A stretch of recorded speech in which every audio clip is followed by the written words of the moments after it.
Tension I lartë mes Kinës dhe Japonisë. Tension që mund të shkaktojë një përplasje mes dy shteteve të mëdha. Sepse Kina, normal që është një shtet I madh, por nga ana tjetër Japonia mbështetet nga Amerika dhe nga vendet e tjera. Dhe çfarë po ndodh mes Kinës dhe Japonisë? Tani po ja u tregoj. Kush është rastësisht dhe nuk e ka bërë ende le t'i bëj like faqes si të shihemi sërish dhe faleminderit që jemi për bashkë. Më falni që them gjithmonë, po shpesh shohin këto disa për jush videot dhe nuk e ndjekin faqen, nuk ju kushton asgjë. Faleminderit. Atëre, ju pata thënë para 3 javëve, 4 javëve, gjeni këtu videon që shumë shpejt Kina po kërkon që të marrë Taiwanin dhe në nëntor mund të ndodhi kjo përplasje. Sepse duhet të dini që tani Kina ka filluar që ka kohë, por tani është intensifikuar më shumë mënyra se si e trajtojnë Taiwanin. Taiwanin ata thonë që është një lagja e Kinës, kurse Taiwani mundohet që të vazhdojë akoma I shkëputur. Dhe dëgjoni se çfarë ka ndodhur në incidentin mes tyre. Pra, një ministrja që është zgjedhur, para një muaji u zgjodh një ministre e re, për herë të parë një grua, pra japoneze, 64 vjeçare, Sanae Takaichi, dhe kjo Sanaeja u shpreh në një miting, pra teksa kinezët e pyetën, shteti kinez, gjatë kësaj konference e pyetën në qoftë se ne do të kemi një përplasje me Taiwanin, ju çfarë do të bëni si shtet? Dhe dini se çfarë tha ajo? Dha një shprehje që krijoi një incident diplomatik dhe jo vetëm diplomatik, por mund të shkaktojë edhe një përplasje. Dhe do t'ju them pse përse. Është tepër delikate dhe si situatë është mjaft delikate. Unë nuk besoj që kam një luftë, por sidoqoftë e kam thënë dhe herë të tjera që situata është vërtet drastike. Tani çfarë ka ndodhur? Kjo në momenti që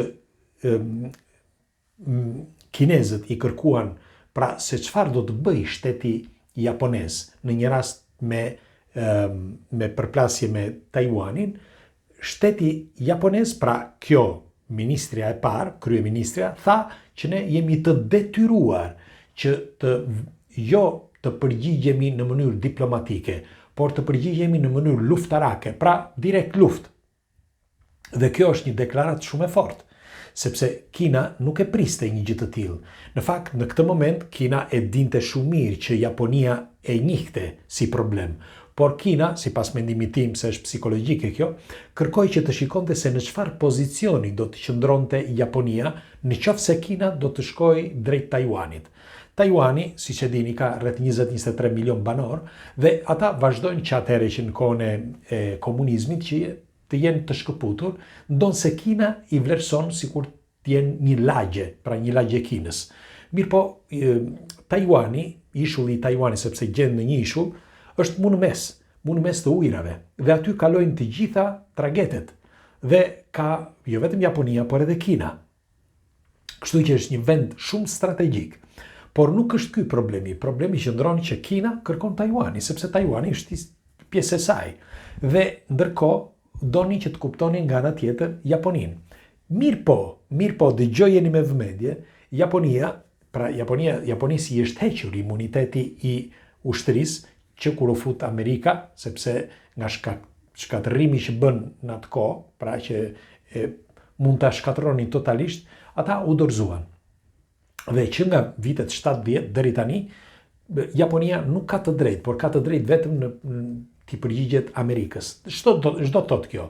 Që Japonia është I vetmi vend mes këtyre, të gjithëve, pra të vendeve aziatike, që është totalisht me fjalë I varur nga Amerika dhe I varur nga pjesa tjetër e botës. Që do të thotë që nëse do të ndodhë diçka nesër, Japonia nuk ka zë të flasë, sepse është e manovruar nga dikush tjetër. Dhe Kina e di këtë. Dhe çfarë bëri Kina? Kina kërkonte që të dinte që ta shprehte Japonia. Dhe çfarë ka bërë Kina tani? Gjën e parë që ka bërë Kina, nuk dërgon më peshk, midhje, çfarë janë gjëra deti, nuk I dërgon më. Dhe për të shkatëruar ekonominë kjo. Dhe tjetra, u ka thënë të gjithë, ka sugjeruar të gjithë banorëve kinez që mos të shkojnë më në Japoni këtë periudhë, sepse mund të krijohen probleme. Pra, po përgatiten për diçka. Tani, duhet të dini që Japonia është një, edhe ndonse ushtrin nuk e ka të kontrolluar nga vendi, por nga vendet e tjera, siç thash nga Amerika, prap është një nga ushtrit që mund t'i përgjigjet Kinës. Po sa mund t'i përgjigjet Kinës? Mund t'i përgjigjet shumë pak, sepse Kina ka 2 milion ushtar dhe për më tepër ka dhe një arsenal shumë më të madh se sa Japonia. Japonia ka mbetur që në kohët e vjetra. Çfarë ka sot i ka sepse ja ka dhënë Amerika. Pra e varur nga Amerika. Kështu që në qoftë se do të ndodhë që Japonia të përplaset me Kinën, pa dyshim, po e përsëris edhe një, do të jemi në prag të një lufte të tretë botërore. Pse kjo? Sepse Amerika është Japonia, pra është pjesë, është aty. Dhe kështu që në qoftë se Kina do të godasi Japonin, pa dyshim do ngrihet Amerika, dhe në qoftë se ngrihet Amerika, do ngrihet Rusia për të ruajtur Kinën, sepse duhet të ruajë dhe territorin e saj. Dhe kështu që mund të shkaktojë një luftë. Megjithatë, unë kam thënë edhe herë të tjera që nuk ka një luftë të tretë botërore, jo tani. Por nesër ndoshta nuk e di, por sot për sot është tepër e vështirë sepse ka disa gjëra që janë vështirë që dikush, ata që kontrollojnë botën, që mund t'i bluajnë tani në këtë moment, sepse nuk kanë kohë që të përgatiten. Dhe tjetra, doja të thoshe që përveç turistave, pra që nuk duan që të shkojnë, por tani ka filluar edhe me fondet, pra fonde që janë drejt Japonisë ose të përbashkëta, eksport-import, pra të Kinës, ka filluar që t'i ndërpresi. Dhe këto janë ato pikat e para, ose si mund të quhen, ato shenjat e para që tregojnë që është një situatë vërtet shumë delikate. Tani, nëse për të kthyer edhe në bisedën e mëparshme, nëse mbani mend, para disa javëve, pata thënë që një i shërbimeve sekrete, një ish general i